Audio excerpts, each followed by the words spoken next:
Hello, Steve here. Welcome to Real Health. Who'd have thought health is about what we're eating? Join me on my quest to disseminate my go-to health regimen, the Health 44, my clumsy branding of eliminating 4 classes of food, introducing 4 classes of micronutrients. Bingo, bongo, health sorted. So thank you for your interest. Let's do this. Welcome again. You've clicked on today's episode, which is episode number 358 in the podcast realm. Now I'm doing video. And cell energy, what is it? I don't really know. Is it a thing we need to focus on? I don't think so, actually. There's this whole idea of NAD, mitochondrial function, coenzyme Q10, all these ideas out there. I commend the PhDs that spend a decade of their life and then, as part of working in that particular field, which they've done their thesis on, I commend their energies.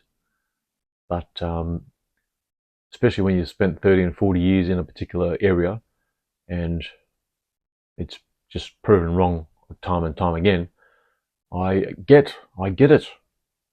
That there's resistance to let go of what you've researched and what your thesis was on and the like. I get it. So it's up to people like me, evangelists, that aren't the originators of particular health and nutrition ideas. You just got the stupid evangelists like me to on the back of some of the others that they pick and choose from.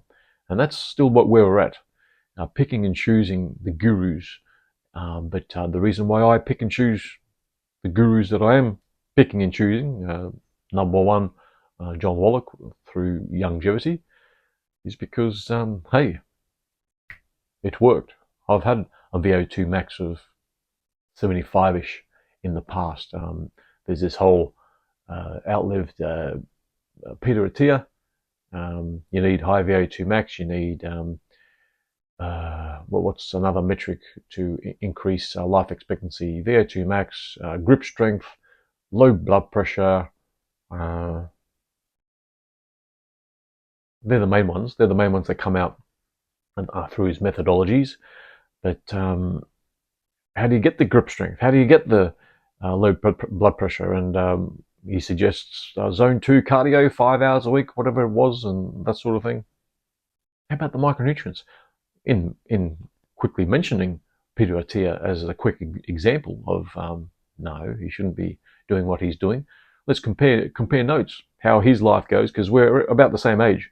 Let's see how Peter Attia goes and how I go, and the Andrew Hubermans and the Dr. Rhonda Patricks and Delane Nortons, Andy Galpins.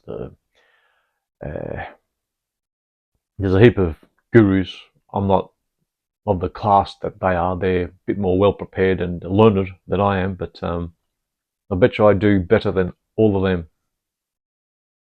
Yes. So with the cell science part of things, I will disclose that I don't know shite. But what I do know is you need mineral intake for starters, but how you're going to hold on to it, you need to digest it and absorb it, and that comes with an acid environment in your gastric juices, also absorbing, and that includes at least 98% of us, is to totally eliminate glutens, the wheat, barley, rye, oats, and buckwheat, but I would suggest all grains.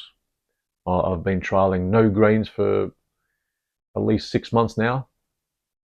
Bloody good. I'm feeling even better. And cell energy would suggest more energy. Not really. When it comes to NAD and the derivative, or rather the precursor to the NAD, the NMN, is it NMN? The company that pushed that whole idea, or the leading company, or the major, I did a review on it, Elysium Health, the founder. Where's the founder? Is he even still alive? He wasn't looking even crash hot at my last viewing of his picture. He's not active. It's not working. Even the likes of Jordan Peterson took NAD, and I think he's just, I'm not going to take those infusions. Yeah, it's bothersome. How are you going to hold on to these compounds if you don't digest and absorb? That's where I'm going with this whole cell energy idea. Whatever happened to our cells, depending on which organs and that sort of thing, 3-month life cycle? They're not aging for decades. It's a short cycle. So it's the new ones you need to worry about or care about. And that comes with doing the whole Health 44. I need to mention the Health 44 each episode because I only have 2.2 listeners, and this is it. Health comes from the 44. First 4 of the 44 is taken out, eliminating 90+% of the supermarket, which is wheat, barley, rye, and oats. I also believe in our buckwheat. Oils out, no fried food, no burnt animal fat, no oils in a bottle. It adds to the whole heterocycloamines, trans fats, and acrylamides build-up complex. No sugars, even limiting the amount of fruit and veg. The risk rewards is gone. There's much more risk in a high fructose intake diet, and also the nitrates, nitrites, which is the new carcinogen in town, mainly found in the processed meats. Those 4 food groups, food categories, out. They're gone. Bring in, and the second 4 of the 44, bring in those 4 classes of categories of micronutrients. There's 90 declared essential micronutrients. There's 60 minerals, 16 vitamins, 12 amino acids, 2 essential fatty acids. That is the OG. What we need to be doing until something even better comes out. And I've spent 5,000 hours in exploring what can be better. But that is the chassis we need to go on.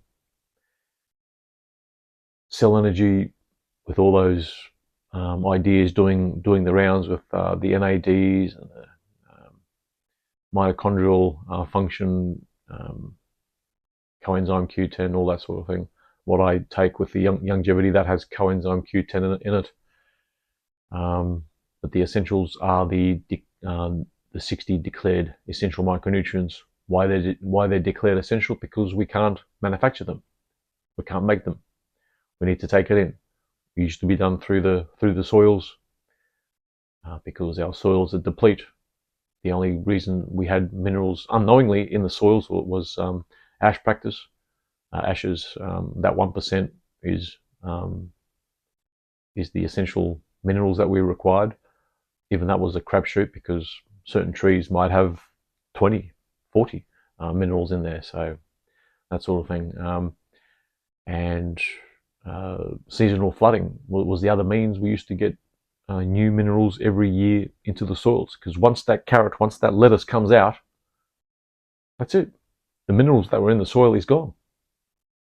Another harvest, another harvest, another harvest, gone. The minerals are gone. That's where that's at. So because of that condition, we need to supplement. No negotiating. I'm not going to push people. I'll evangelize it. I'm not going to push it.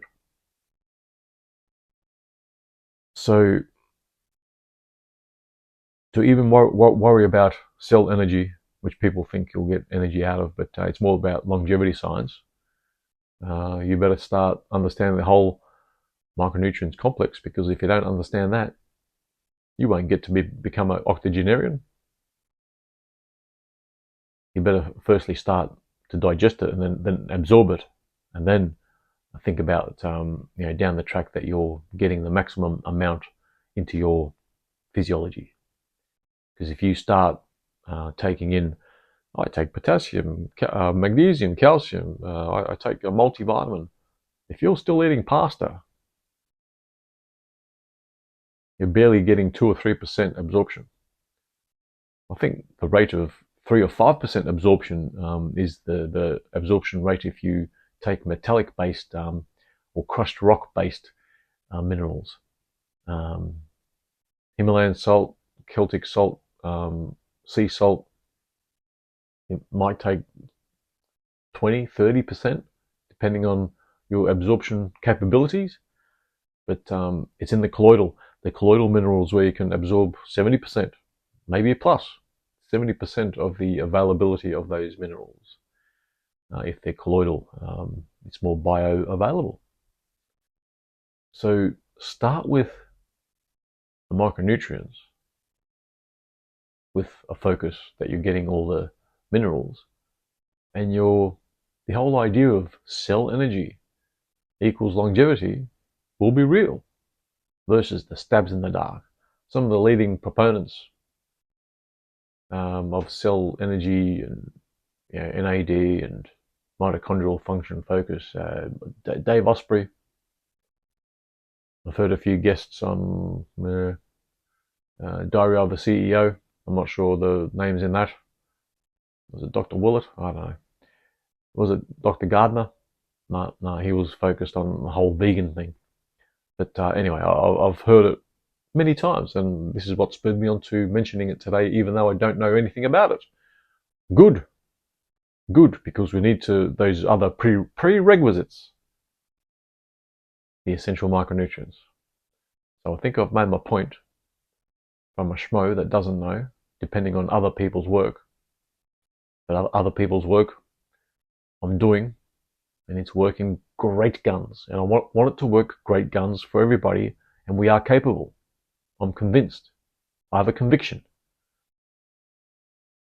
Even what you're doing now, if you're a gym rat type, eating well, eating organic, being a vegan or carnivore, you're not out of the woods yet. I don't think you've picked the right religion yet. I've got the best religion, diet religion, until proven otherwise. And I invite, let's compare notes, even a discussion. I know a learned person might come in that's a PhD or done a lot of study, and they're very versed in the articulate side of health. But all I've got is, let's have another podcast in 30 years, and if we're still alive, let's see how we're going. Yeah? So that's usually my shut the heck up statement in a challenge. So I'll leave it at that. I think I've made my point. So until next time, bye-bye.